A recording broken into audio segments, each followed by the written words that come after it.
que será que significa de verdade ter um coração puro? Parece uma ideia simples, né? Mas por trás dela existe um desafio bem profundo que a gente vai desvendar nesta análise. Vamos mergulhar no que a espiritualidade realmente quer dizer com pureza. A nossa jornada começa com essa promessa, que é incrível, vamos combinar. Os puros de coração verão a Deus. Mas olha, não se trata de uma visão com os olhos físicos. É algo muito, muito mais profundo. Uma compreensão que, segundo o texto, só é possível alcançar através da pureza. Então, chegamos à grande questão. O que é exatamente um coração puro? Não é só sobre ser uma boa pessoa. A resposta, como a gente vai ver, nos força a olhar para um lugar que muitas vezes a gente até evita, o nosso próprio interior. Para a gente entender isso direitinho, vamos seguir um roteiro. Primeiro, a gente tenta definir o que é essa pureza. Depois, vamos ver por que a criança é um símbolo tão forte disso. Em seguida, a gente mergulha na batalha que acontece dentro da nossa mente, entre o pensamento e a pureza. E vamos notar a diferença crucial entre rituais por fora e a moralidade que vem de dentro. E para fechar, vamos decifrar o verdadeiro sentido da palavra escândalo. Ok, vamos começar pelo começo. Antes de tudo, o que é um coração puro? Vamos tentar definir esse conceito. E aqui já vem uma ideia muito poderosa. A pureza não tem tanto a ver com o que se tem, mas sim com o que não se tem. Ela nasce da ausência de egoísmo e de orgulho. É por isso que ela está tão ligada à simplicidade e à humildade. Faz sentido, né? Agora, para essa ideia não ficar tão abstrata, o texto usa um símbolo que todo mundo entende quase que por instinto: a criança. E olha só esse detalhe, porque ele muda tudo. O texto não diz que o reino dos céus é das crianças, mas sim daqueles que se parecem com elas. A chave aqui não é a idade, mas uma qualidade que elas representam. Isso nos leva a uma reflexão fascinante. O espírito que habita uma criança pode ser muito antigo, cheio de experiências e imperfeições, mas no corpo infantil é como se tudo isso estivesse adormecido. O que a gente vê na superfície é a inocência, a candura. E é essa imagem que serve de modelo para a pureza que se deve buscar. Bom, se a pureza é algo que vem de dentro, então a gente precisa ir ainda mais fundo. Vamos agora para o verdadeiro campo de batalha onde a pureza é testada, a nossa própria mente. E aqui o negócio fica sério. Essa passagem eleva o padrão de um jeito que chega a ser assustador. O problema não é mais só o que se faz, mas o que se pensa, a intenção. O mal é cortado na raiz, lá no pensamento.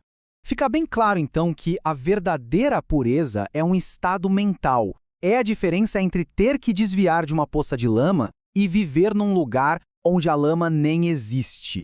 Uma pessoa pura não só evita fazer o mal, ela nem chega a pensar nele. Esse esquema aqui é quase um mapa do nosso progresso espiritual. Olha só, no primeiro nível, o progresso feito, a ideia do mal nem aparece na mente.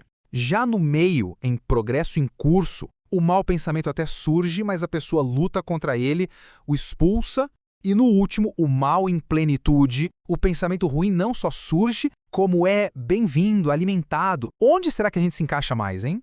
E essa briga entre o que está dentro e o que está fora nos leva a um grande confronto que o texto apresenta. A guerra entre o ritual vazio e a moralidade que vem do coração. O cenário é o seguinte: os fariseus, que eram os guardiões da tradição, chegam questionando por que um ritual externo não estava sendo seguido. A preocupação deles era toda com a aparência, com a tradição de lavar as mãos. E a resposta vira o jogo de cabeça para baixo. A verdadeira sujeira não é o que entra, mas o que sai. A contaminação de verdade vem de dentro, daquilo que o nosso próprio coração produz.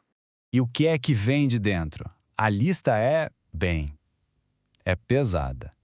E reparem que o primeiro item da lista, a raiz de todo o resto, são os maus pensamentos. É ali que tudo começa.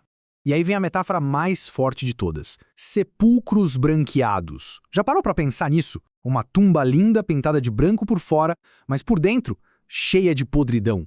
É a crítica mais direta possível à hipocrisia de quem se preocupa com a aparência, mas esquece da alma. Para fechar, vamos falar de uma palavra que todo mundo acha que conhece, mas que aqui tem um significado muito mais profundo e, eu diria, perigoso: escândalo. Pensa em escândalo, não só como uma fofoca ou um ato que choca as pessoas.